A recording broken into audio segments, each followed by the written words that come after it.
welcome to this week's video. This week's video is a follow-on from last week's video where we looked at the transparency and capturing transparency. This week we're looking at capturing objects that are reflective. So it's a similar exercise to last week, but rather than seeing the colours as we see them through an object, i.e. a glass cup, or glass, that we see them as they are reflected off objects that are shiny.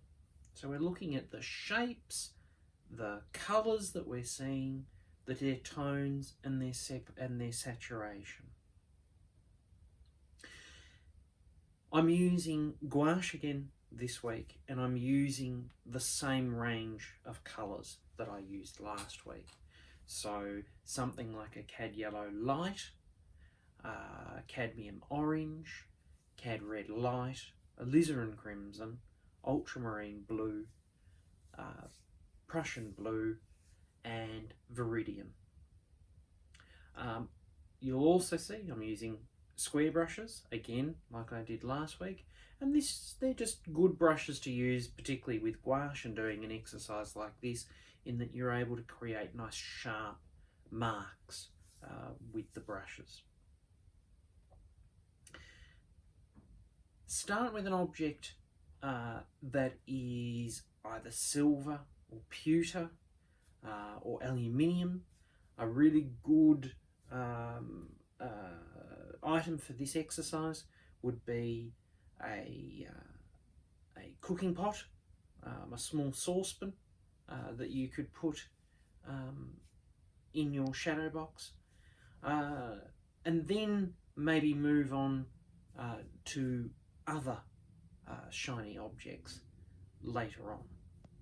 In terms of the setup in your shadow box, you want to see mainly that back wall where I've lined with blue, and you want to be sort of looking with the red wall there on the left and seeing it in a foreshortened manner like this. So looking slightly into the back corner.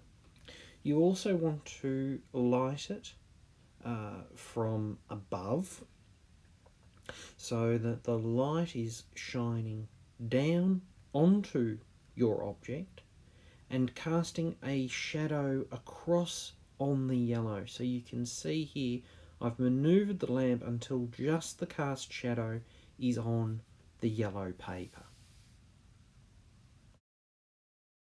Here you can see me laying in the red, blue and yellow walls and floor, just in one colour, one tone and one level of saturation like I did last week. I am working over a loose felt drawing that I did to begin with, which you may wish to do as well. Now I'm starting to lay in the areas on the jug. So there's the body of the jug and somewhat into the handle, and I'm looking to divide it into three parts. The parts that are influenced by the red wall, the parts that are influenced by the yellow wall, and the parts that are influenced by the blue. And probably what's behind me as well. Then in the top of the jug, where the light from above is hitting the most, again, looking for that in three different parts.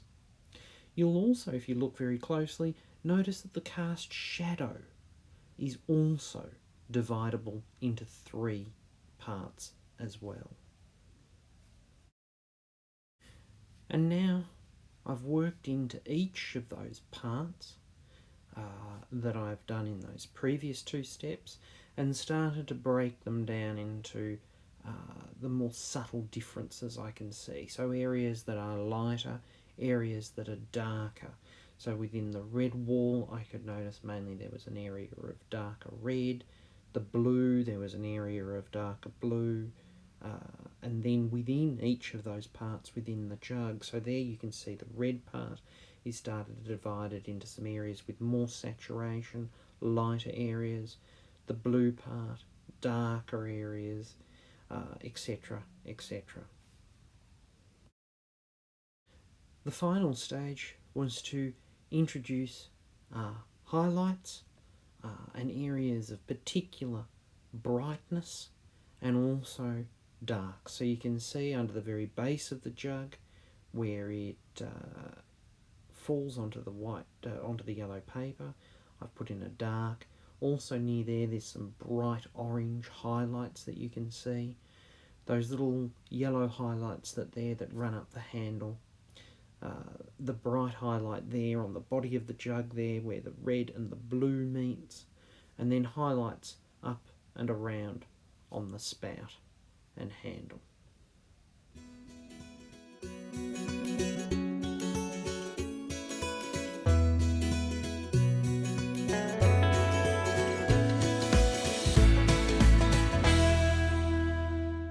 If you can, repeat this exercise with other metallic objects. So here you can see the setup as I would set it up with something that is copper is one option, or if you have anything that maybe brass would be an interesting thing to have a go of.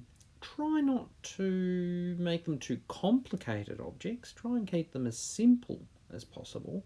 But if you do have metallic objects made of different materials, it would be a good exercise to repeat with those different metals and see how the three colours change and reflect differently in those different surfaces. So there you have it. Good luck. Have fun with this. Play with the colours in terms of their hue, saturation and tone. Really think about what you're seeing.